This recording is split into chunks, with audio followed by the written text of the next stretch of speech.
Tem gente que diz que o amor de mãe aguenta tudo, que é infinito, que não tem limite, que perdoa qualquer coisa. E talvez seja verdade. Mas o que ninguém conta é que esse amor, quando não é correspondido, vai corroendo a gente por dentro, feito ferrugem em agulha velha. Devagar, em silêncio. Até o dia em que você vai costurar e percebe que a agulha quebrou, e que talvez tenha quebrado há muito tempo, só que você estava ocupada demais costurando a vida dos outros para perceber. Me chamo Graça. Graça Ferreira dos Santos. Tenho 63 anos, moro em Sorocaba, interior de São Paulo, e sou costureira desde os 17. Minhas mãos conhecem mais tecidos do que a maioria das pessoas conhece na vida inteira. Seda, linho, algodão, chifon, crepe, organza. Cada um tem um jeito de se comportar, um caimento, uma personalidade. Passei 46 anos aprendendo a lidar com eles. Mas nenhum tecido do mundo me preparou para lidar com o que minha própria filha fez comigo. Eu preciso contar essa história. Não por vingança, não por raiva. Mas porque tem coisa que a gente carrega sozinha por tempo demais e um dia precisa colocar para fora, senão sufoca. E eu já sufoquei o bastante. Tudo começa com uma menina que nasceu numa madrugada de março, num hospital público de Sorocaba, depois de 14 horas de trabalho de parto. Renata. 3 quilos e 200 gramas de futuro nas minhas mãos. Eu tinha 21 anos, era casada com Osvaldo há 2 e achava que a vida finalmente estava fazendo sentido. Eu tinha um marido, uma filha e um quartinho dos fundos na casa da minha tia Odete, onde eu costurava bainhas por centavos para ajudar nas despesas. Não era muito, mas era meu. Osvaldo trabalhava numa metalúrgica. Homem quieto, de poucas palavras, que chegava em casa com cheiro de graxa e se sentava no sofá sem dizer nada. No começo, eu achava que era cansaço. Depois entendi que era desinteresse. Desinteresse pela casa, pela filha, por mim. Ele não pegava Renata no colo, não perguntava sobre o dia dela, não sentava no chão para brincar. Eu fazia tudo. Dava banho, penteava o cabelo, contava história antes de dormir, acordava de madrugada quando ela tossia. Osvaldo dormia como se não tivesse uma filha do outro lado da parede. Renata tinha 6 anos quando ele saiu. Lembro do dia com uma clareza que me assusta até hoje. Era terça-feira, chovia fino, aquela garoa de São Paulo que parece não molhar, mas encharca tudo. Ele colocou uma mala na porta, uma mala marrom com o zíper arrebentado que eu já tinha consertado 2 vezes, e disse que precisava se encontrar. Eu estava passando uma camisa na tábua e parei o ferro no meio do tecido. O vapor subiu entre nós dois como uma cortina. Olhei para ele e perguntei: "E a Renata?" Ele respondeu já de costas, com a mão na maçaneta: "Ela tem você." E puxou a porta. O barulho da chuva entrou por 1 segundo e depois sumiu junto com ele. Encontrou-se sim. Encontrou uma mulher em Campinas, montou outra vida e nunca mais mandou 1 centavo. Nunca mais ligou no aniversário da filha. Nunca mais perguntou se ela estava bem, se precisava de algo, se tinha comido. Renata cresceu sem pai. E eu cresci de novo. Dessa vez, como mãe solteira, costureira, dona de casa, cozinheira, professora de lição, conselheira de madrugada, tudo ao mesmo tempo. Não tinha opção de descansar. Não tinha opção de desistir. Eu era tudo que aquela menina tinha no mundo. E fiz de tudo para que ela nunca sentisse falta de nada. Muitas noites costurei até as 2, 3 da manhã, para entregar encomenda no prazo e garantir que o leite da semana estivesse pago. Muitas vezes comi arroz com ovo para que Renata comesse arroz com carne. Muitas vezes vesti a mesma roupa remendada 3, 4 vezes, para que ela tivesse uniforme novo no primeiro dia de aula. E fazia isso sorrindo. Fazia porque achava que era assim que se amava, em silêncio, sem cobrar, sem esperar nada em troca. Renata era esperta. Desde pequena tinha uma inteligência que me enchia de orgulho. Lia tudo o que encontrava pela frente, fazia perguntas que eu não sabia responder, tirava notas altas sem precisar de muita ajuda. Quando ela me disse, aos 15 anos, que queria ser advogada, eu olhei para ela e disse: "Então vai ser, minha filha." Naquele momento, eu não sabia como ia pagar uma faculdade de direito. Só sabia que ia dar um jeito, porque dar um jeito era a única coisa que eu sempre soube fazer. Mas foi justamente nessa época que algo começou a mudar. Algo sutil, quase invisível, como um fio que se solta na barra de uma saia. Você não percebe, mas ele vai puxando o tecido inteiro aos poucos. Renata trouxe uma colega de escola para almoçar em casa. Uma menina loira, filha de dentista, que morava num condomínio fechado. Eu tinha feito arroz, feijão, frango e salada. Comida simples, mas feita com carinho. Enquanto eu lavava a louça, ouvi a conversa delas pelo corredor. A colega perguntou o que minha mãe fazia. E Renata respondeu sem hesitar. Ela é comerciante. Não costureira. Comerciante. Eu fiquei parada com a esponja na mão, olhando para a parede, sentindo algo apertar no peito que eu não sabia nomear. Mas deixei passar. Achei que era besteira. Coisa de adolescente. Aos 18, Renata foi ao baile de formatura do colégio. Eu passei 2 semanas costurando um vestido para ela. Escolhi o tecido com cuidado, um cetim cor-de-rosa que caía bem no tom de pele dela, e bordei pequenas flores na barra com linha prateada. Quando ela vestiu, ficou linda. Eu chorei de orgulho. Ela saiu, foi ao baile e voltou radiante. Mas dias depois, quando vi uma foto dela com as amigas numa rede social, li a legenda: "Obrigada à loja do shopping pelo vestido perfeito." Loja do shopping. Não a mãe que costurou cada ponto. Eu li aquilo e fechei o celular devagar. Não disse nada. Não perguntei. Guardei. Quando Renata entrou na faculdade de Direito, eu vendi meu único par de brincos de ouro, presente de casamento da minha mãe, para pagar a matrícula. Fiz sem drama, sem choro, sem comunicar. Fui na joalheria, vendi, depositei o valor e nunca mencionei. A faculdade era particular, custava mais do que eu ganhava num mês, e eu sabia que seria uma maratona. Mas eu costurei. Costurei mais do que nunca na vida. Vestidos de noiva, ternos, fantasias de carnaval, uniformes de empresa, bainhas urgentes, ajustes de última hora. Aceitei tudo. Entreguei tudo no prazo.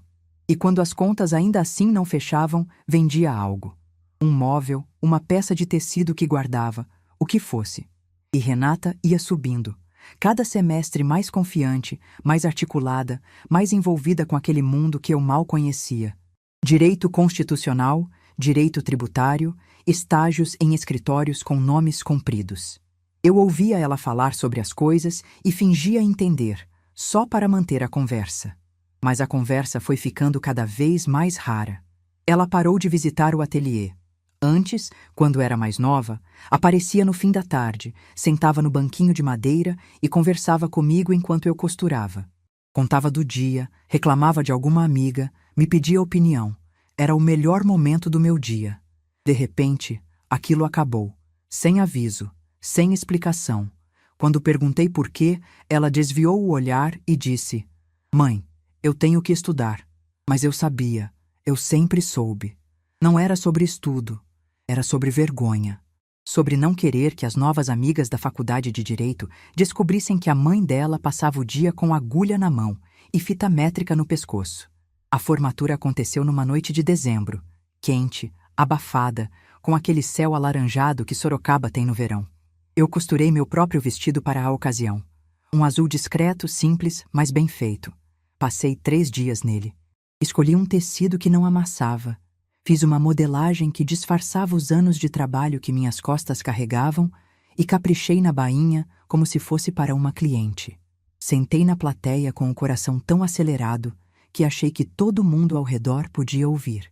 E quando o nome dela foi chamado, quando Renata subiu ao palco com aquela beca preta e aquele sorriso imenso, eu chorei. Chorei sem vergonha, sem esconder, porque aquele diploma tinha o meu suor em cada página, as minhas noites em cada linha, as minhas mãos em cada letra. Era a prova de que todo o sacrifício tinha valido a pena.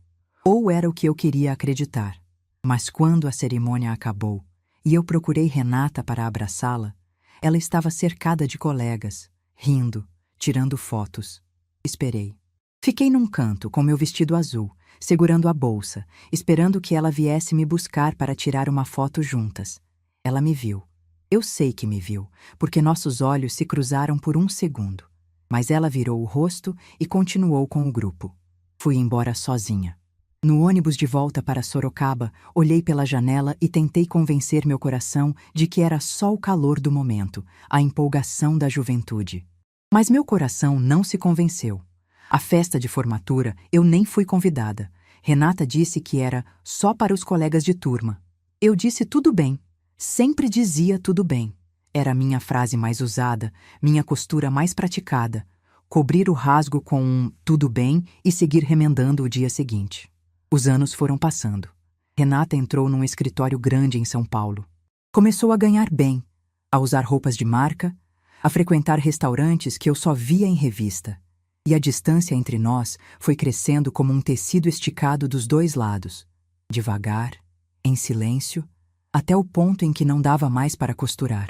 As visitas ficaram raras, as ligações mais curtas, as desculpas mais elaboradas. Num Natal que eu nunca vou esquecer, preparei a ceia inteira. Passei o dia 24 na cozinha, desde as 6 da manhã. Arrumei a mesa com a toalha de crochê mais bonita que eu tinha, aquela que fiz com linha branca importada, e levei quase 3 meses para terminar. Cada ponto daquela toalha tinha sido feito pensando em noites como aquela. A família reunida, a mesa farta, o riso preenchendo a sala. Comprei Chester, fiz rabanada, arroz com passas, salpicão, tudo que Renata gostava desde criança. Coloquei uma vela no centro da mesa, vesti uma blusa nova que eu mesma tinha costurado. E esperei. Ela chegou às 9 da noite. Sentou à mesa, elogiou a comida com um "Está bom, mãe", sem olhar para o meu rosto, mas com o celular na mão a cada 2 minutos. Respondeu mensagens entre uma garfada e outra. Quando perguntei sobre o trabalho, respondeu com frases curtas. Quando perguntei se estava feliz, disse "estou" e mudou de assunto. 40 minutos depois, levantou, ajeitou a bolsa no ombro e disse que precisava ir embora porque tinha compromisso cedo no dia seguinte. Era 25 de dezembro. Que compromisso se tem na manhã de Natal? Eu não perguntei. Sorri, abracei, desejei Feliz Natal e fechei a porta. Fiquei parada no corredor ouvindo o barulho do carro dela se afastando. Depois voltei para a sala e olhei para a mesa. Tinha comida para 4 pessoas e só uma tinha comido. A vela ainda estava acesa, derretendo devagar, como se também estivesse esperando alguém que não ia voltar. Guardei as sobras no pote, lavei a louça uma por uma, dobrei a toalha de crochê com cuidado e guardei no armário. Apaguei a vela. Não chorei. Chorar já não resolvia nada. Tinha deixado de resolver fazia tempo. E então veio Felipe. Mas isso é outra parte da história. O que importa agora é que vocês entendam quem eu era até aquele ponto. Uma mulher que tinha passado a vida inteira costurando a felicidade da filha, enquanto a própria felicidade ficava pendurada num cabide, esperando uma ocasião que nunca chegava. Porque o que vem a seguir, o que minha filha me disse naquele café em São Paulo, olhando nos meus olhos, isso mudou tudo. Mudou quem eu era. Mudou quem eu achava que precisava ser. E me mostrou que, às vezes, o corte mais doloroso não vem de uma tesoura. Vem de quem a gente ensinou a segurar o tecido. Eu sempre achei que o pior que minha filha podia me fazer era me ignorar. Passar meses sem ligar, aparecer em casa com pressa, olhar para o celular enquanto eu falava. Achava que o silêncio era o limite da dor que ela podia me causar. Eu estava errada, porque existe algo pior do que ser ignorada. É ser olhada nos olhos e ouvir que você é o problema. Mas antes de chegar nesse dia, preciso contar sobre Felipe, porque sem ele, essa história teria um final muito diferente. Renata conheceu Felipe numa palestra sobre direito empresarial em São Paulo. Ele era engenheiro civil, formado pela Poli, de família tradicional paulistana. O pai era dono de uma construtora de médio porte, a mãe era professora universitária aposentada. Gente com sobrenome, com história, com aquele tipo de educação que vem de berço e se nota na forma como a pessoa segura o talher, como puxa a cadeira, como olha para o outro. Renata me contou sobre ele por telefone, numa ligação rápida, quase casual. Disse que estava saindo com alguém. Não deu nome, não deu detalhes. Eu perguntei se ele era uma boa pessoa. Ela respondeu: "É diferente de tudo que eu já conheci." E desligou. Fiquei pensando naquela frase por dias. Diferente de tudo que eu já conheci. Será que isso me incluía? Será que o mundo onde ela cresceu, a casa simples, A mãe costureira, a comida no fogão, a lenha que a gente usou até eu conseguir comprar um fogão a gás. Era exatamente o que ela queria deixar para trás? 2 meses depois, Renata apareceu em Sorocaba com Felipe. Ligou na véspera avisando que viria para almoço. Eu passei a manhã inteira cozinhando. Fiz frango com quiabo, arroz bem soltinho, feijão temperado com louro e alho, salada de tomate com cebola e coentro. Arrumei a mesa com a toalha de crochê nova que eu tinha terminado na semana anterior. Uma toalha branca com bordas em azul que levei 2 meses fazendo. Coloquei o jogo de pratos que guardava para a ocasião especial. Aquele que tinha ganhado da minha tia Odete antes dela partir. Queria que tudo estivesse perfeito. Queria que minha filha tivesse orgulho, pelo menos uma vez, de me apresentar a alguém. Felipe chegou e me surpreendeu. Era um rapaz alto, magro, de olhos claros e sorriso largo. Entrou na casa, olhou ao redor com curiosidade genuína e a primeira coisa que disse foi: "Que cheiro maravilhoso, Dona Graça. Faz tempo que não sinto um cheiro de comida caseira assim." Não disse com condescendência. Não disse com aquele tom de quem está elogiando por educação. Disse com os olhos brilhando, como quem realmente estava sentindo falta de algo que deixou para trás. Sentamos à mesa e ele comeu com vontade. Repetiu o frango 2 vezes, elogiou o tempero do feijão, pediu a receita do quiabo. Renata estava tensa ao meu lado. Eu sentia a rigidez no corpo dela, o jeito como apertava o garfo, como olhava para mim a cada frase que eu dizia, como se estivesse monitorando cada palavra, esperando eu cometer um erro de português, uma gíria fora de lugar, qualquer coisa que confirmasse o que ela já pensava. Mas o momento que me marcou foi quando Felipe perguntou sobre o meu trabalho. Eu hesitei. Olhei para Renata, que desviou os olhos para o prato. Então respondi: "Sou costureira, tenho um ateliê aqui na cidade." Esperei a reação dele como quem espera o resultado de um exame. E o que ele fez me desarmou completamente. Ele abriu um sorriso e disse que a avó dele também costurava. Disse que era uma das memórias mais bonitas da infância, que ela fazia vestidos para as bonecas das primas, que o cheiro de tecido novo ainda o lembrava da casa dela. Disse que admirava muito quem trabalhava com as mãos, porque era o tipo de trabalho que carregava a alma da pessoa em cada peça. Eu olhei para Renata naquele instante. Ela estava com os olhos fixos na mesa, o queixo travado, o rosto corado. Não de emoção, de incômodo. O noivo dela estava elogiando exatamente aquilo que ela sentia vergonha. E cada palavra de admiração que saía da boca dele era, para ela, uma exposição do que tentava esconder. Quando eles foram embora, Renata me deu um abraço mecânico e disse: "Obrigada, mãe." Felipe me abraçou de verdade. Daquele jeito que a gente sente o calor do outro, sabe? E disse baixinho: "Obrigado pelo almoço, Dona Graça. Faz tempo que eu não me sinto tão bem recebido." Eu segurei o choro e respondi: "Você é sempre bem-vindo aqui, meu filho." E naquele momento, chamá-lo de filho foi a coisa mais natural do mundo. 2 semanas depois, meu telefone tocou numa tarde de quarta-feira. Era um número de São Paulo que eu não conhecia. Atendi desconfiada, achando que era golpe. Mas a voz do outro lado era dele. Felipe. Ligou para me agradecer de novo pelo almoço e disse que queria me conhecer melhor, que achava importante ter uma boa relação com a sogra. Ficamos quase meia hora no telefone. Ele me contou sobre o trabalho, sobre os projetos da construtora do pai, sobre como queria construir uma família sólida com Renata. Falava com entusiasmo, com planos, com aquela energia de quem acredita que o futuro pode ser bom. E eu ouvi tudo com o coração apertado, porque aquele rapaz falava de família, de união, de respeito, para a mãe de uma mulher que mal ligava para a própria mãe. Quando desliguei, fiquei sentada na cadeira do ateliê, com a máquina de costura parada na minha frente, e pensei: esse menino é bom demais. Tomara que minha filha mereça ele. 6 meses se passaram, e foi minha sobrinha Patrícia quem me deu a notícia. Ligou num domingo de manhã, empolgada, dizendo que tinha visto nos stories de Renata o anel de noivado. Um anel bonito, de brilhante, com uma legenda que dizia: "Ela disse sim." Minha filha estava noiva, e eu soube por uma rede social, através da minha sobrinha. Esperei um dia, 2, 3. O telefone não tocou.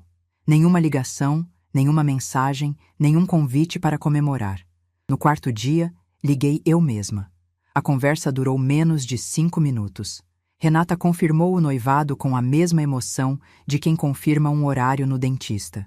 Disse que era recente, que estavam planejando tudo ainda, que em breve conversaríamos sobre os preparativos. Eu disse que estava feliz por ela. E estava. Apesar de tudo, estava. Porque a alegria de mãe não depende de como a filha trata a gente. Depende de saber que a filha está bem. E eu achava que ela estava. As semanas passaram. Não houve convite, não houve conversa, não houve nada. Até que um dia Renata me mandou uma mensagem seca.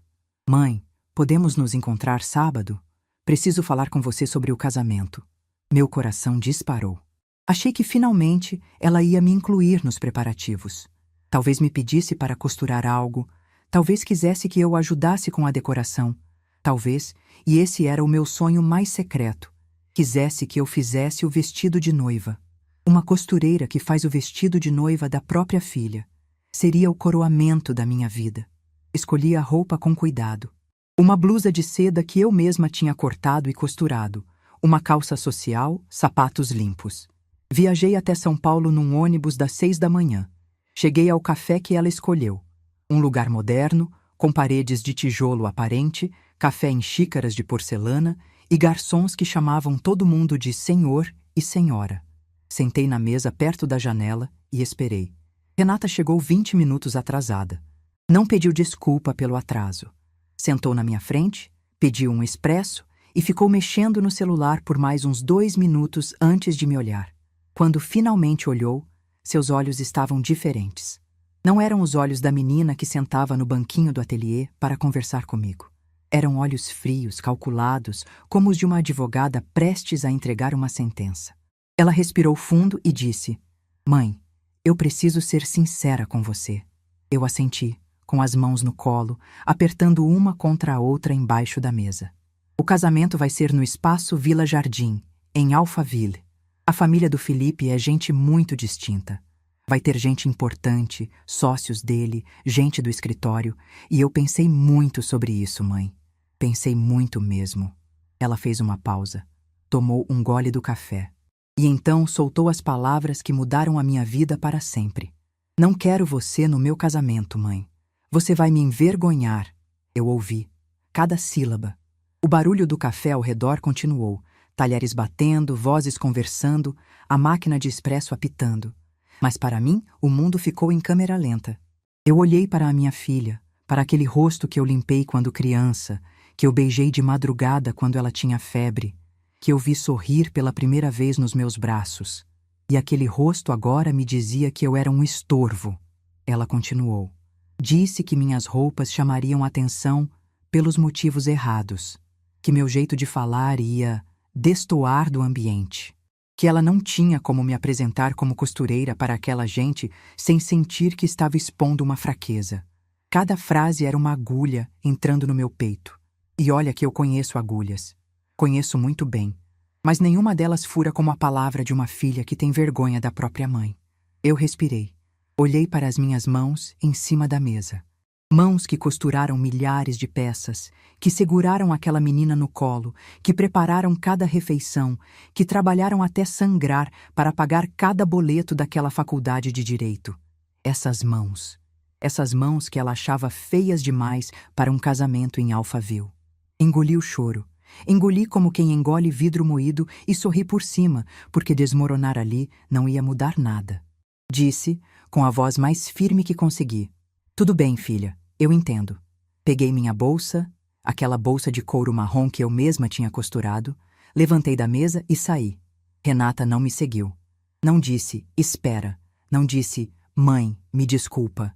Ficou sentada, tomando o café dela, enquanto eu atravessava a porta daquele café como quem sai de uma sala de cirurgia, com o corpo inteiro aberto por dentro e nenhuma anestesia. Caminhei 4 quarteirões até o ponto de ônibus.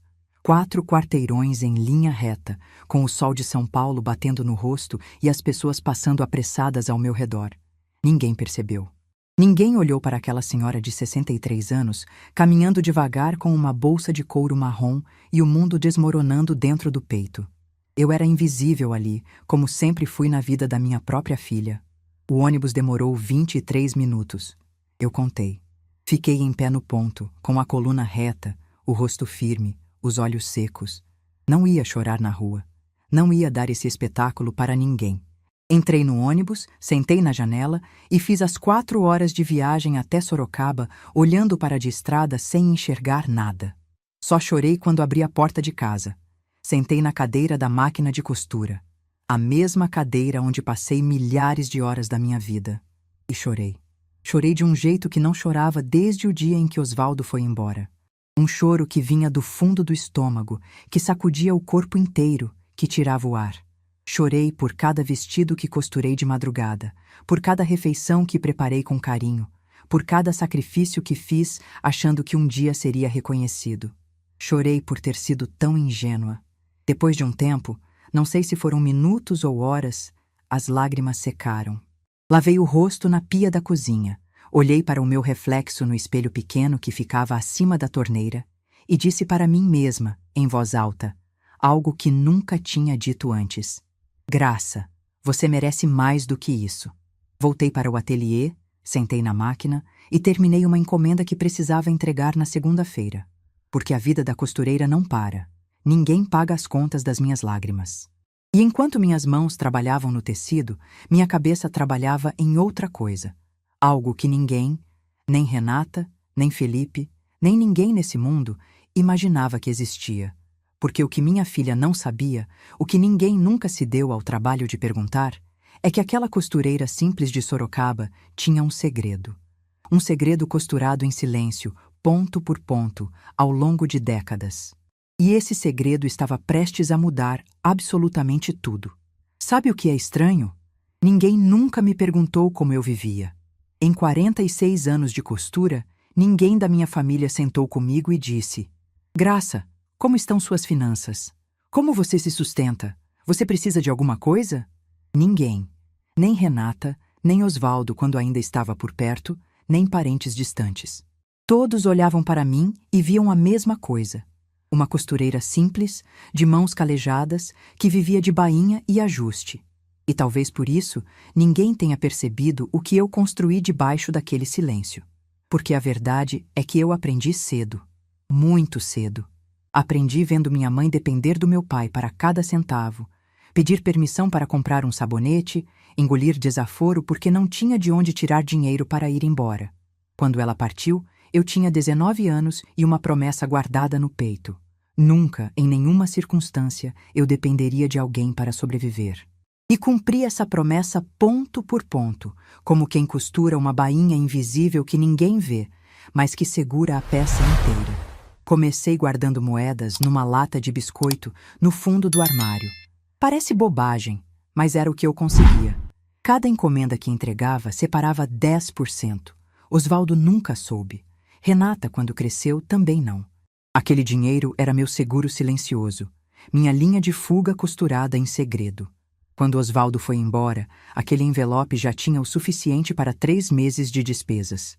Me deu tempo para respirar e reorganizar a vida. E a partir dali, nunca mais parei de guardar. Cada mês, sem exceção, separava uma parte. Mesmo quando a conta de luz atrasava, mesmo quando o gás acabava antes do previsto. A disciplina de quem sabe que o mundo não protege mulher sozinha. Com o tempo, o dinheiro na lata virou dinheiro no banco. E o dinheiro no banco virou investimento. Eu não entendia nada de mercado financeiro, mas tinha uma cliente chamada Sônia, que era gerente de banco. Ela vinha ao ateliê toda semana para ajustar roupas. Era vaidosa, cuidadosa com a aparência e gostava de conversar enquanto eu tirava medidas. Um dia, entre um alfinete e outro, ela perguntou onde eu guardava minhas economias. Eu disse que na poupança. Ela quase riu.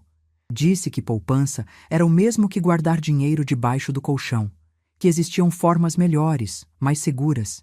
E ali, entre ajustes de blazer e barras de calça, Sônia me ensinou sobre CDB, Tesouro Direto, fundos de renda fixa. Eu ouvia com a mesma atenção que dedicava a aprender um ponto novo, concentrada. anotando tudo, sem vergonha de perguntar o que não entendia. Aos poucos fui migrando. Tirei da poupança, coloquei em aplicações que rendiam mais. E quando completei 15 anos de economia disciplinada, eu tinha o suficiente para dar o passo que mudou minha vida. Comprei o ponto comercial onde meu ateliê funciona até hoje. Era um salão térreo numa rua movimentada, perto do centro de Sorocaba. O dono anterior tinha uma loja de tecidos que faliu. Irônico, não é? E vendia por um preço abaixo do mercado porque precisava do dinheiro rápido. Eu fui lá, olhei o espaço, imaginei as máquinas enfileiradas, os manequins perto da vitrine, os rolos de tecido nas prateleiras e comprei, à vista, com dinheiro que ninguém sabia que existia. A partir dali, tudo acelerou. Saí do quartinho dos fundos e montei um ateliê de verdade. Comprei máquinas melhores, organizei o espaço com capricho, coloquei uma placa bonita na fachada. E o trabalho começou a aparecer de outro jeito. Não era mais só bainha e ajuste de vizinha. Era roupa sob medida, vestido de festa, ajuste de peça de grife que as clientes traziam de São Paulo. Comecei a receber gente de fora da cidade e indicações que vinham de longe. O ateliê virou referência. E com ele, minha conta no banco cresceu de um jeito que eu mesma às vezes me assustava quando olhava o extrato. Mas nunca contei para ninguém. Não por avareza, não por desconfiança calculada, por hábito. E talvez, só talvez, por uma pontinha de proteção. Porque eu sabia, no fundo, que se Renata soubesse que eu tinha dinheiro, a dinâmica entre nós mudaria. E eu não queria ser amada pelo que eu tinha. Queria ser amada pelo que eu era, pelo que sempre fui. Acontece que nem isso eu consegui. Na noite em que voltei daquele café em São Paulo, depois de ouvir minha filha dizer que eu era uma vergonha, fiquei sentada no ateliê até quase meia-noite. A máquina de costura desligada, as luzes apagadas, só o abajur pequeno aceso num canto. Eu olhava para as paredes daquele espaço que construí com minhas mãos e pensava: como é possível que a pessoa que eu mais amo no mundo não faça ideia de quem eu realmente sou? Passei as semanas seguintes numa espécie de anestesia. Trabalhava no automático, atendia clientes com o sorriso de sempre, entregava encomendas no prazo. Mas por dentro, algo tinha se desligado. Era como se a linha que me conectava à Renata tivesse sido cortada de uma vez, sem aviso, e eu estivesse ali segurando a ponta solta sem saber o que fazer com ela. Foi num sábado de manhã, quase um mês depois do café, que minha sobrinha Patrícia me ligou. Patrícia trabalhava como recepcionista num hotel em São Paulo. Uma moça esperta, observadora, que sempre teve carinho por mim. Ela me ligou com a voz apressada, meio sussurrando, como se estivesse contando um segredo. Disse que na noite anterior tinha encontrado Renata num evento corporativo no hotel e que minha filha estava visivelmente alterada, falando alto ao telefone num canto do saguão. Patrícia reconheceu a voz de Felipe do outro lado da linha. Os dois discutiam sobre dinheiro. Ela ouviu pedaços da conversa. Os pais de Felipe tinham cortado mais da metade da contribuição para o casamento. Um investimento do pai dele, numa obra em Guarulhos, tinha dado errado. A construtora estava com problemas e eles não podiam mais cobrir o que tinham prometido. Renata estava dizendo que o buffet já tinha sido contratado, que o espaço em Alphaville cobrava multa de cancelamento, que a decoradora não ia devolver o sinal. Patrícia me disse que Renata repetiu uma frase várias vezes, quase em pânico. Não tem como cancelar, Felipe. Não tem como. Quando Patrícia terminou de contar, ficou em silêncio esperando minha reação. Eu também fiquei em silêncio, por bastante tempo. Ela deve ter achado que a ligação caiu, porque perguntou: Tia, você está aí? Eu disse que estava. Agradeci, pedi que não comentasse com ninguém e desliguei. Sentei na cadeira do ateliê e fiquei olhando para o manequim vazio que ficava perto da janela. A ironia era tão grande que parecia coisa de novela. A mulher que me expulsou do casamento estava prestes a perder o casamento. E eu, a costureira envergonhante, a mãe indesejada, a presença inconveniente, era provavelmente a única pessoa que podia impedir isso. Passei 3 dias sem dormir direito. 3 dias costurando no automático, fazendo e refazendo bainhas, trocando linhas sem necessidade, cortando tecido torto e tendo que recortar. Minha cabeça não parava. Uma parte de mim, A parte magoada, a parte que ainda sentia o gosto de vidro daquele "tudo bem, filha" no café, dizia com clareza: "Deixa. Ela escolheu te excluir. Agora lida com as consequências." Era uma voz legítima, uma voz que eu tinha todo o direito de ouvir. Mas a outra parte era mais teimosa. Era a parte que acordou de madrugada durante 20 anos para dar mamadeira. A parte que costurou fantasias de última hora para a festa da escola. A parte que vendeu brincos de ouro para pagar matrícula sem dizer uma palavra. Essa parte não falava com palavras. Falava com um aperto no peito que não passava. Um aperto que dizia, sem explicar: ela é sua filha. E uma mãe não deixa a filha cair, mesmo quando a filha empurra a mãe para o chão. No terceiro dia, tomei minha decisão. Liguei para a Patrícia e pedi um favor. Precisava do contato da cerimonialista do casamento de Renata. Patrícia hesitou. Perguntou o que eu ia fazer. Eu disse apenas: "Confie em mim, minha filha." Ela conseguiu o número através de uma colega do hotel que tinha trabalhado num evento com a mesma cerimonialista. A mulher se chamava Mônica. Liguei numa terça-feira à tarde. Me identifiquei como Graça Ferreira dos Santos, mãe da noiva. Houve um silêncio estranho do outro lado. Depois ela disse com cuidado: "A senhora é a mãe da Renata?" Eu confirmei. Ela deve ter percebido algo na minha voz, porque sua próxima pergunta foi direta: "Dona Graça, a senhora sabe que não está na lista de convidados?" Eu disse que sabia. E disse que não era por isso que estava ligando. Fui direta. Disse que queria cobrir todas as despesas do casamento. Todas. Buffet, decoração, flores, DJ, fotógrafo, iluminação, tudo o que estivesse faltando e tudo o que já estivesse contratado. Queria assumir cada centavo. Com uma condição: meu nome não poderia ser mencionado. Para ninguém. Nem para Renata, nem para Felipe, nem para a família dele. Para absolutamente ninguém. Mônica ficou muda por tantos segundos que eu cheguei a achar que a ligação tinha caído. Então, ouvi a voz dela, mais baixa, mais grave. "Dona Graça, a senhora tem certeza disso?" Eu disse que tinha. Ela perguntou por quê. E eu respondi com palavras que saíram de um lugar tão fundo dentro de mim que eu mesma me surpreendi. Porque é minha filha. E uma mãe não precisa de convite para amar. Precisa apenas de uma agulha para costurar o que o mundo rasga. Ela ficou em silêncio de novo. Depois disse, com a voz embargada: "Em 30 anos de carreira, nunca recebi uma ligação assim." Combinamos os detalhes. Ela me passou os valores de cada fornecedor, cada contrato pendente, cada sinal que faltava. Fiz as contas na calculadora do celular, sentada no ateliê, com a luz do abajur e o barulho dos grilos pela janela. O total era alto. Mas eu tinha e sobrava. Os contratos foram assinados no meu nome. Graça Ferreira dos Santos. Paguei tudo à vista, por transferência bancária, em 3 dias. Cada centavo saiu do trabalho das minhas mãos, das mesmas mãos que minha filha achava indignas de um casamento em Alphaville. Mônica criou uma justificativa para Renata.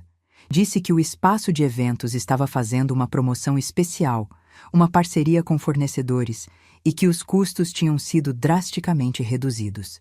Minha filha acreditou. Talvez porque era mais fácil acreditar numa coincidência conveniente do que investigar a verdade. E então eu fiz algo que só uma costureira entenderia. Fui até a loja de tecidos do centro e escolhi o mais bonito que encontrei.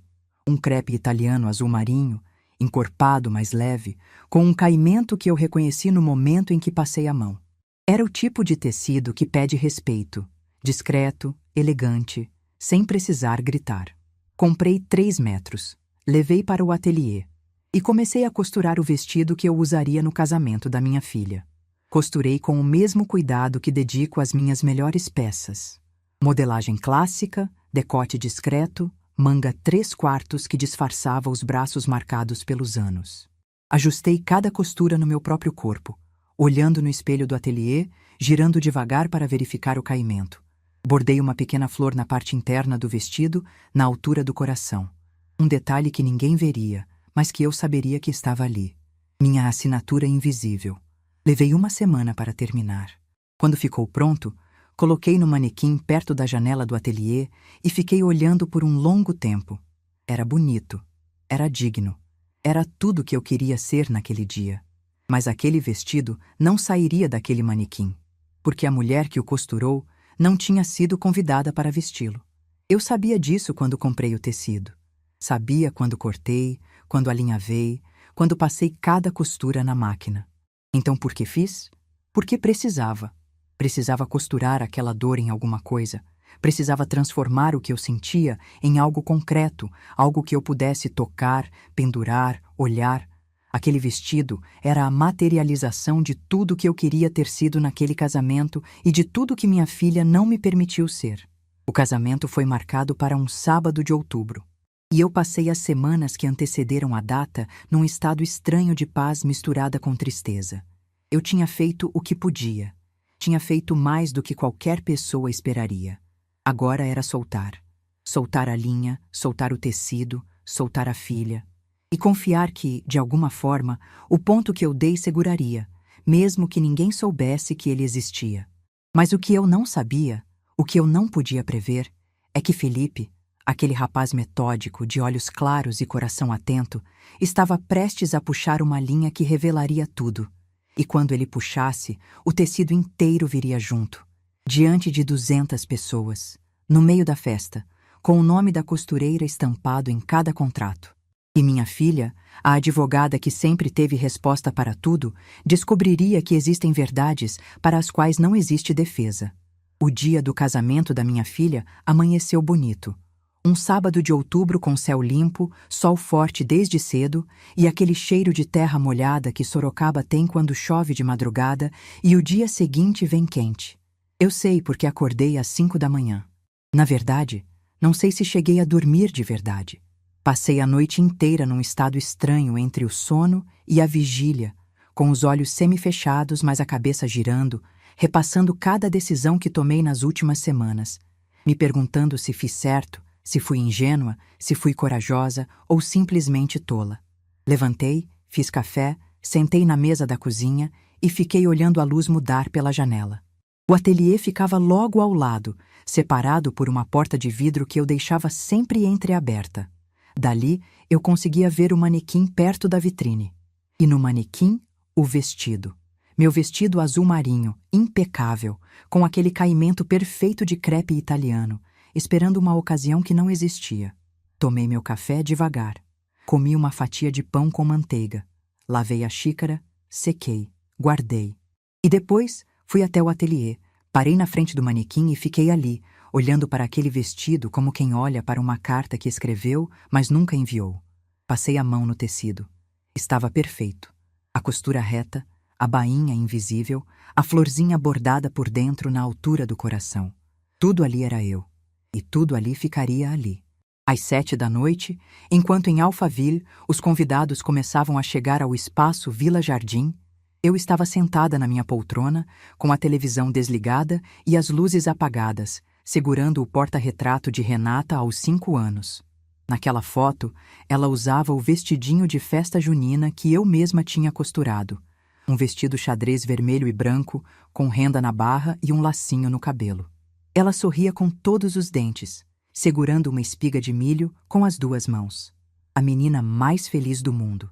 A mesma menina que naquele exato momento estava se preparando para caminhar até o altar num vestido de grife que custou mais do que eu ganhava em 3 meses. Pago, sem que ela soubesse, pelas mãos que ela achava indignas de estar presentes. Do lado de fora, eu ouvia os sons normais de um sábado à noite em Sorocaba. Um cachorro latindo ao longe, a televisão do vizinho, uma moto passando pela rua. Dentro da minha sala, o único som era o tic-tac do relógio de parede que eu tinha desde o tempo do Osvaldo. Cada segundo que passava era um segundo do casamento da minha filha que eu não estava vivendo. Cada minuto era um minuto de uma festa que eu paguei, mas não frequentei. E cada hora era mais uma hora em que a cadeira reservada para a mãe da noiva permanecia vazia, se é que alguém se lembrou de reservar uma. Fiquei ali, em silêncio, olhando para aquela foto até a sala escurecer. Não liguei a luz. Não liguei a televisão. Apenas fiquei. Uma mãe sentada sozinha na noite do casamento da filha, segurando a única prova de que um dia existiu amor entre as duas. Mas o que aconteceu naquela festa, eu só soube depois. E soube por Patrícia, que estava lá como convidada de um primo distante de Felipe. Ela me ligou naquela mesma noite, por volta das 11h30, com a voz entrecortada, chorando tanto que às vezes eu precisava pedir para ela repetir. E me contou tudo, cada detalhe, cada palavra, cada silêncio. A cerimônia tinha sido linda, segundo ela. O espaço decorado com flores brancas e velas, uma iluminação suave que dava ao lugar um ar de sonho. Renata entrou deslumbrante, de braço dado com o padrinho, porque o pai dela nunca apareceu, nunca esteve, nunca existiu para isso. Caminhou pelo corredor de cabeça erguida, sorrindo para os convidados, radiante. O casamento perfeito. A noiva perfeita. Tudo perfeito. Os votos foram trocados, as alianças colocadas, o beijo dado. Os convidados aplaudiram, a música tocou e todos seguiram para o salão da festa. Jantar servido, brinde dos padrinhos, discurso do pai do Felipe. Um senhor elegante que falou sobre família, sobre valores, sobre a importância de honrar quem veio antes de nós. Patrícia me disse que, nessa hora, olhou para o lugar onde deveria estar a mãe da noiva. A cadeira estava vazia. Nem cadeira tinham reservado. Então, depois dos discursos protocolares, depois do jantar, quando as pessoas já estavam relaxadas com suas taças na mão e a música ambiente preenchia o salão, Felipe se levantou. Pediu licença ao DJ. Pegou o microfone. Patrícia me disse que naquele momento ninguém estranhou. Acharam que seria mais um agradecimento, uma declaração de amor para a noiva, algo esperado. Felipe era educado, articulado, o tipo de homem que fala bem em público. Renata estava sentada na mesa principal, sorrindo, ajeitando o véu, provavelmente esperando uma homenagem romântica. Mas Felipe não começou falando de amor. Começou falando de números. Ele disse que nos dias antes do casamento, como engenheiro e como homem que gosta de ter tudo organizado, revisou cada contrato da cerimônia, cada pagamento, cada nota, cada fornecedor. Disse que fez isso porque queria agradecer nominalmente cada pessoa que contribuiu para aquele dia. E foi aí que encontrou algo que não esperava. O salão ficou em silêncio. O tipo de silêncio que acontece quando todo mundo percebe, ao mesmo tempo, que algo importante está prestes a ser dito. Felipe disse que todos os contratos, o buffet, a decoração, as flores, o DJ, o fotógrafo, a iluminação, o bolo, cada centavo daquela festa, estavam assinados por uma mesma pessoa. Uma pessoa que não estava na lista de convidados. Uma pessoa que, segundo ele soube por fontes que preferiu não revelar, não tinha sido convidada. Renata, segundo Patrícia, parou de sorrir. A mão que segurava a taça desceu devagar para a mesa. Seus olhos fixaram no rosto de Felipe com uma expressão que foi mudando, de curiosidade para confusão, de confusão para apreensão, de apreensão para algo que se parecia muito com medo. Felipe tirou do bolso interno do paletó uma folha dobrada. Desdobrou com calma, como quem sabe exatamente o peso do que está fazendo, e leu o nome em voz alta, pausado, para que cada pessoa naquele salão ouvisse com clareza. Graça Ferreira dos Santos. Fez uma pausa. Depois continuou. Costureira, moradora de Sorocaba, mãe da noiva. O salão ficou tão silencioso que Patrícia me disse que dava para ouvir o gelo derretendo dentro dos copos. 200 pessoas prenderam a respiração ao mesmo tempo e todos os olhos se viraram para Renata. Mas Felipe não tinha terminado. Ele olhou para os convidados e disse que precisava contar quem era essa mulher. Disse que teve o privilégio de conhecê-la uma única vez, numa casa simples em Sorocaba, sentado numa mesa coberta por uma toalha de crochê feita à mão, comendo o melhor frango com quiabo que já provou na vida. Disse que essa mulher o recebeu com um carinho que ele não encontrava nem nos restaurantes mais caros de São Paulo. Disse que ela era costureira há mais de 40 anos, que criou a filha sozinha, que trabalhou de madrugada para pagar uma faculdade de direito e que nunca, em nenhum momento, pediu reconhecimento por nada disso. Patrícia me disse que nessa hora, algumas pessoas na mesa começaram a chorar. A mãe de Felipe levou a mão à boca. O pai dele baixou a cabeça. Felipe continuou. Disse que essa mulher, mesmo sem ter sido convidada, mesmo sabendo que a própria filha não a queria ali, pagou cada centavo daquela festa, sem pedir nada em troca, sem exigir presença, sem cobrar um único agradecimento. Pagou porque é mãe, e porque para ela, amar nunca dependeu de ser convidada. Então ele olhou diretamente para Renata e disse a frase que, segundo Patrícia, calou o salão de vez. Eu me casei com você, Renata, porque acreditei que você era uma mulher que valoriza as pessoas. Mas a pessoa que mais te valorizou na vida, a que costurou cada dia da tua história, não está sentada em nenhuma cadeira aqui. E eu preciso que todo mundo saiba que a cadeira mais importante dessa festa está vazia, porque a mulher que deveria ocupá-la pagou por todas as outras. Renata não se moveu. Patrícia me disse que ela ficou paralisada, com os olhos vidrados, as mãos tremendo sobre a mesa. O buquê que estava ao lado dela tombou e ninguém se abaixou para pegar. A boca dela se abriu, como se fosse dizer algo, mas nenhuma palavra saiu. Era como se o salão inteiro estivesse congelado numa fotografia. 200 pessoas, todas olhando para a noiva, esperando uma reação que não vinha. A advogada que vivia de palavras, que construiu uma carreira inteira argumentando, convencendo, rebatendo, não encontrou uma única sílaba para dizer, porque não existe argumento que defenda o indefensável. A mãe de Felipe foi a primeira a se mover. Levantou da cadeira, foi até o microfone, pediu licença ao filho e disse apenas uma coisa, com a voz firme.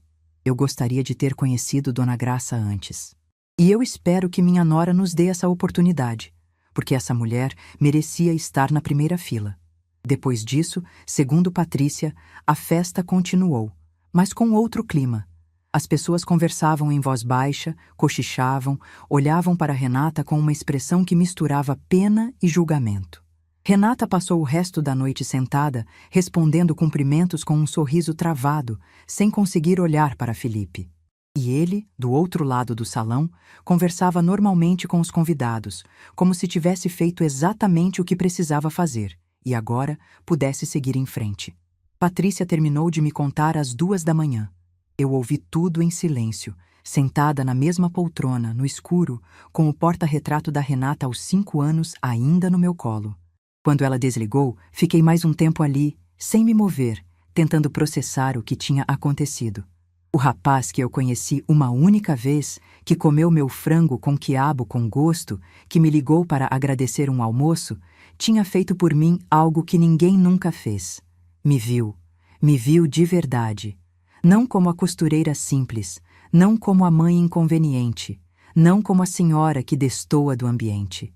Me viu como Graça, a mulher, a mãe, a pessoa que merecia estar ali. Às 3 da manhã, meu celular tocou. Olhei para a tela. Era Renata, o nome dela piscando na luz azul do telefone, no meio da escuridão da sala. Deixei tocar. 1 vez, 2 vezes, 3 vezes. O telefone parou. Tocou de novo. Parou. Tocou pela 3ª vez. Eu olhei para aquele nome piscando e senti algo que não esperava sentir. Nada. Não senti raiva. Não senti satisfação. Não senti vontade de atender para ouvir desculpas, nem vontade de ignorar para dar uma lição. Senti apenas um cansaço imenso. O cansaço de 63 anos carregando um amor que nunca foi tratado como merecia. Desliguei o celular. Coloquei na mesa de centro. Fui até o ateliê, apaguei a luz, olhei uma última vez para o vestido azul marinho no manequim. Ele continuava ali, perfeito, esperando. Exatamente como eu passei a vida inteira, perfeita no meu ofício, esperando ser vista. Mas alguma coisa naquela noite tinha mudado. Não era o vestido que precisava sair do manequim. Era eu que precisava sair da espera. Parar de esperar reconhecimento. Parar de esperar carinho. Parar de esperar que alguém finalmente olhasse para as minhas mãos e enxergasse não as marcas do trabalho, mas as marcas do amor. Deitei na cama e dormi a noite inteira, sem sonho, sem angústia, sem acordar de madrugada com o peito apertado. Dormi como não dormia há meses, porque algo dentro de mim, finalmente, tinha encontrado descanso. Não o descanso de quem desistiu. O descanso de quem entendeu que já fez tudo o que podia e que agora, pela primeira vez em 63 anos, era hora de costurar algo diferente. Não um vestido para os outros. Não uma vida para a filha. Não um silêncio para manter a paz. Era hora de costurar a minha própria liberdade. Renata apareceu no meu ateliê numa quarta-feira de manhã, 3 dias depois do casamento. Eu estava atendendo uma cliente, Dona Judite, professora aposentada que vinha toda semana ajustar alguma coisa, quando ouvi o sino da porta. Levantei os olhos e ali estava minha filha. Sem maquiagem, com o cabelo preso de qualquer jeito, olheiras fundas, usando uma roupa que eu nunca tinha visto nela, uma calça jeans simples e uma camiseta básica. A advogada de terninho desapareceu. Na minha frente estava uma mulher que parecia não dormir há dias. Pedi licença à Dona Judite, que entendeu na hora. Saiu pelo fundo com aquele olhar de quem sabe que certas conversas precisam de espaço. Renata ficou parada na porta, olhando ao redor do ateliê como se fosse a primeira vez que entrasse ali. E de certa forma era. Fazia anos que ela não pisava naquele chão. Ela olhou para as máquinas, para os manequins, para os rolos de tecido. E então seus olhos pararam no vestido azul marinho, ainda pendurado no manequim perto da vitrine. Ficou olhando por um tempo longo, em silêncio. Eu vi o queixo dela tremer. Vi os olhos encherem de água. Não precisou perguntar. Sabia que eu tinha costurado aquele vestido para o casamento dela. E sabia que ele nunca saiu do manequim. Quando finalmente falou, a voz saiu baixa, quase quebrando. Disse que precisava conversar comigo, que não conseguia mais viver com o peso do que tinha feito. Eu assenti, fui até a cozinha do ateliê, preparei café como faço para qualquer pessoa que entra ali e sentei na cadeira de frente para ela. Renata começou pedindo desculpas. Disse que estava arrependida, que não sabia o que tinha passado pela cabeça dela. Chorou. Chorou muito. E enquanto ela chorava, eu fiquei em silêncio, segurando minha xícara, esperando. Porque eu sabia que as desculpas eram sinceras, mas sabia também que o que vinha depois delas é que revelaria a verdade. E veio. Veio na frase que eu nunca vou esquecer. Entre uma lágrima e outra, Renata me olhou e disse: "Mãe, se eu soubesse que você tinha esse dinheiro todo, eu teria agido completamente diferente." O café na minha xícara tremeu. Não porque minhas mãos tremeram. Minhas mãos não tremem, são firmes como as de uma costureira precisam ser. Tremeu porque algo dentro de mim se partiu de um jeito definitivo. A última ilusão. A última esperança de que talvez o problema fosse só imaturidade, só fase, só influência do mundo onde ela vivia. Coloquei a xícara na mesa devagar.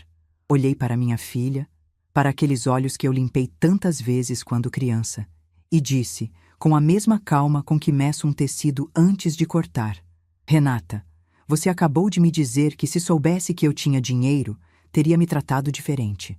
Você entende o que isso significa?" Ela ficou me olhando sem responder. Significa que o problema nunca foi meu comportamento. Nunca foram minhas roupas, meu jeito de falar, minhas mãos. O problema é que você me achava pobre.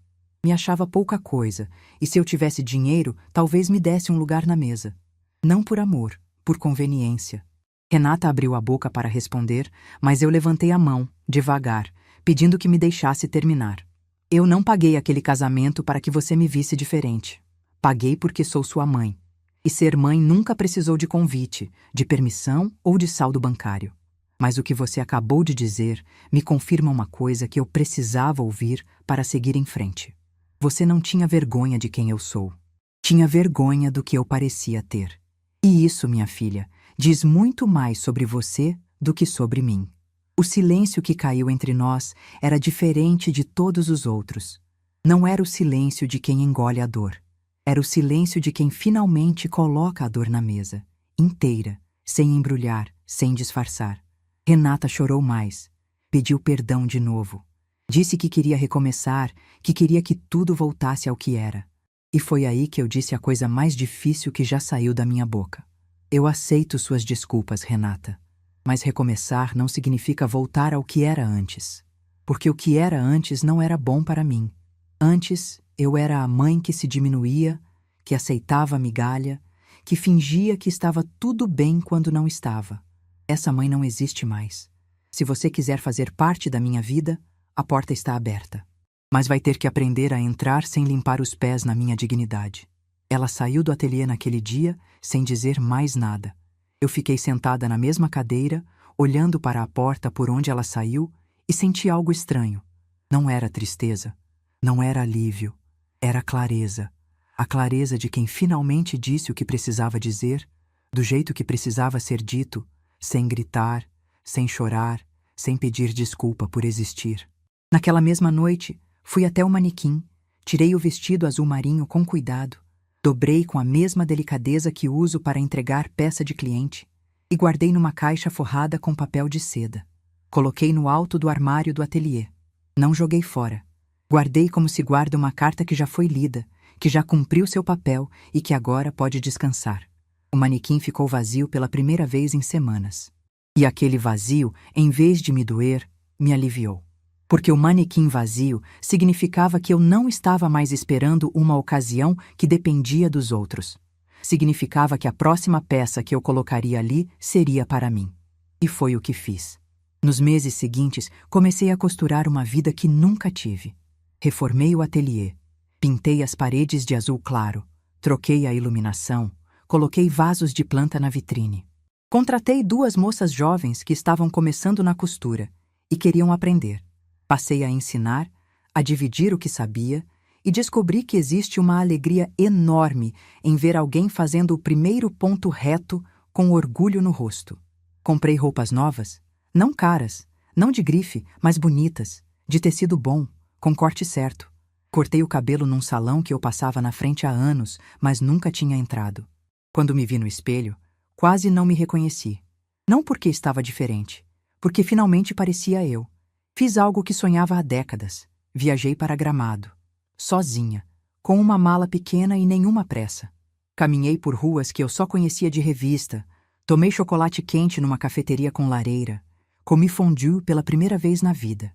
Comprei um cachecol de lã que eu mesma jamais costuraria, e achei graça nisso. Uma costureira comprando roupa pronta. Quando voltei, me inscrevi num curso de pintura em aquarela. A vida inteira trabalhei com tecido, com linha, com agulha. Queria experimentar cor no papel, criar algo só com as mãos e um pincel. A professora disse no primeiro dia que pintar era como meditar com os dedos. E tinha razão.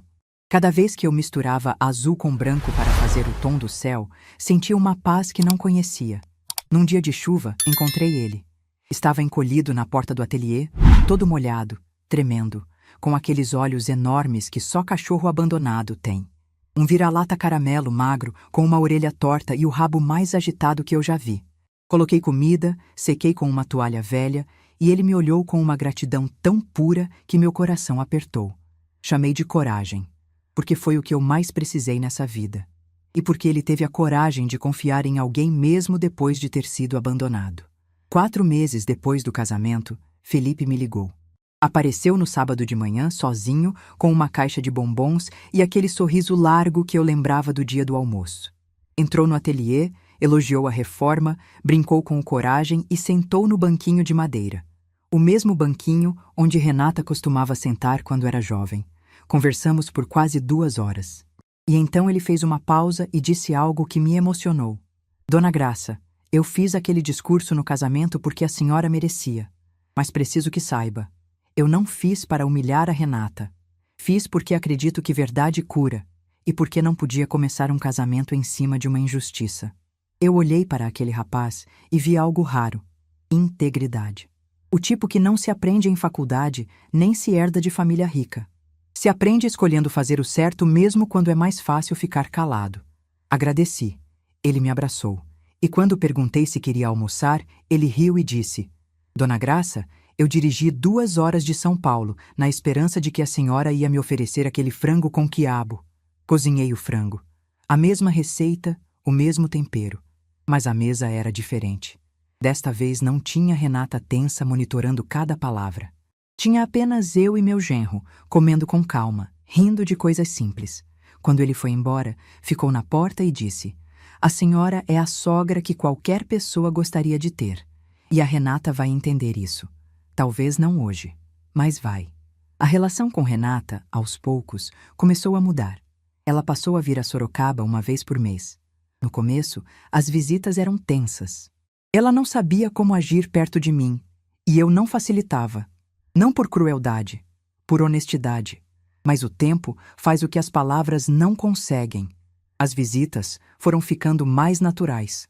Renata começou a tomar café no ateliê, a perguntar sobre as clientes, a olhar com curiosidade para os tecidos. Um dia, pediu para eu ensinar a pregar um botão. Eu olhei para ela, surpresa, e ela disse com um meio sorriso: "Nunca aprendi, mãe. Acho que está na hora." Ensinei. E enquanto ela tentava enfiar a linha na agulha com os dedos desajeitados de advogada, eu senti algo que não sentia há muito tempo. Uma ternura mansa, sem expectativa, sem cobrança.